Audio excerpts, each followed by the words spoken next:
5 விலங்குகள் தண்ணியே இல்லாம கூட உயிர் வாழும். நல்ல வறண்ட நிலத்துல கூட எத்தனை நாட்கள் தண்ணி இல்லாம அதை விட்டா கூட அது உயிர் வாழ்ந்துக்கும் அப்படின்னு சொல்றாங்க. அந்த 5 விலங்குகள் என்னென்ன, அது எப்படி உயிர் வாழுது, அப்படி தண்ணி இல்லாம எப்படிப்பா வாழ முடியும் அப்படின்னு கேட்டீங்கன்னா அதுக்கு சில சப்ஸ்டியூட்ஸும் அந்த விலங்குகள் வச்சிருக்காங்க. அது என்னென்ன அப்படின்றத டீட்டெயிலா இந்த வீடியோல பார்த்துடலாம்.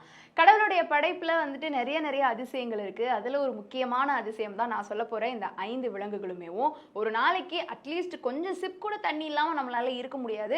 மேக்ஸிமம் 3 நாள் தண்ணி இல்லாம போனாலும் டீஹைட்ரேட் ஆயிடுவோம். அதுக்கப்புறமா நம்மளால வந்துட்டு உயிர் வாழ்றதுக்கு கூட நம்ம முடியாத ஒரு ஸ்டேஜுக்கு வந்துட்டு போறதுக்கான வாய்ப்புகள் இருக்கு.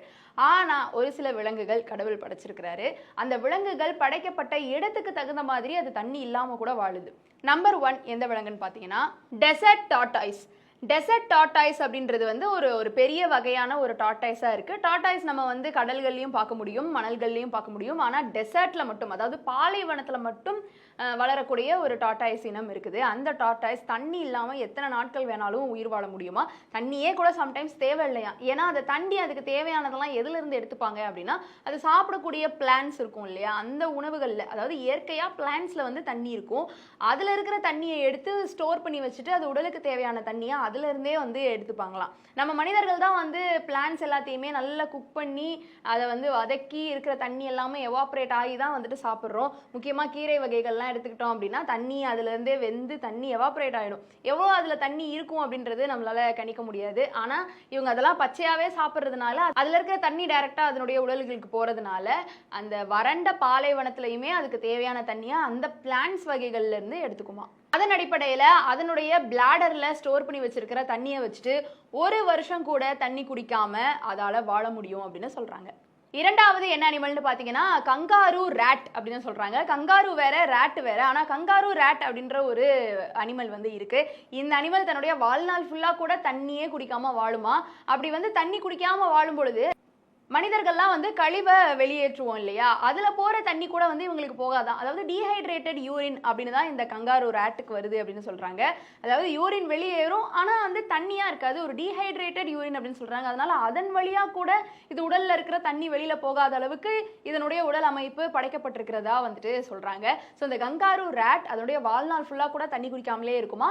மற்றபடி இது தண்ணி எதுல இருந்து எடுத்துக்குது அப்படின்னு பாத்தீங்கன்னா உண்ணக்கூடிய சீட்ஸ், ஏதாவது அது சாப்பிட்ற அந்த பிளான்ஸ் சீட்ஸ் இது எல்லாத்துல இருக்கிற தண்ணியை மட்டும் அப்படியே செக்ரிகேட் பண்ணி ஸ்டோர் பண்ணி உடல்ல வச்சுக்கும் போல.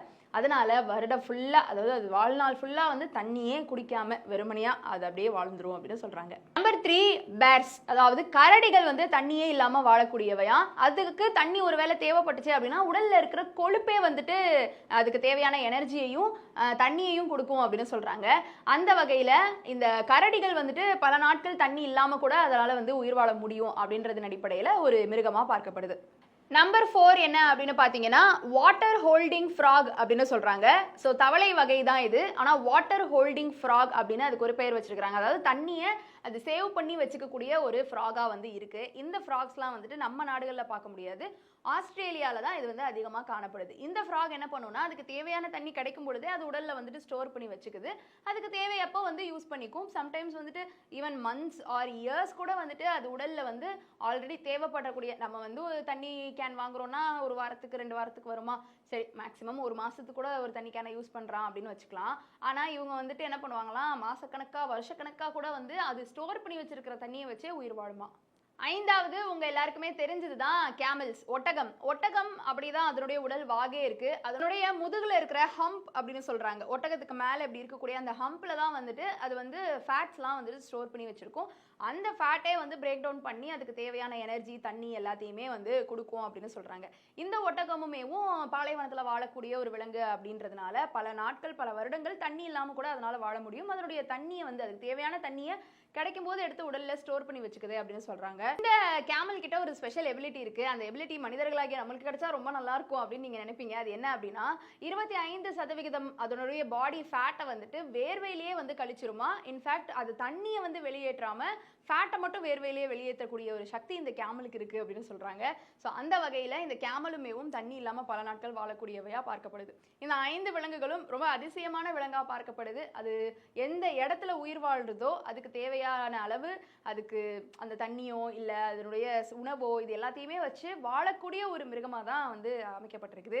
இதை பார்க்கும் பொழுது மனிதர்களாகிய நம்மளுமேவும் அடுத்தடுத்து சேஞ்சஸ்க்கெலாம் வந்துட்டு பயப்படாமல் ஒரு நேரம் இயற்கை ஒரு மாற்றத்தை கொடுக்குது அப்படின்னா அதுக்கு தேவையான மாதிரி நம்ம உடலும் சரி நமக்கு தேவையான பொருட்களும் சரி கிடைக்கும் அப்படின்றது தான் வந்து இந்த இயற்கை கிட்ட இருந்து நம்ம கற்றுக்க வேண்டிய ஒரு விஷயமா இருக்குது. இதை பற்றின உங்களுடைய கருத்து இருந்தால் கீழே வந்து கமெண்ட் பாக்ஸில் ரியா என் கூட ஷேர் பண்ணலாம்.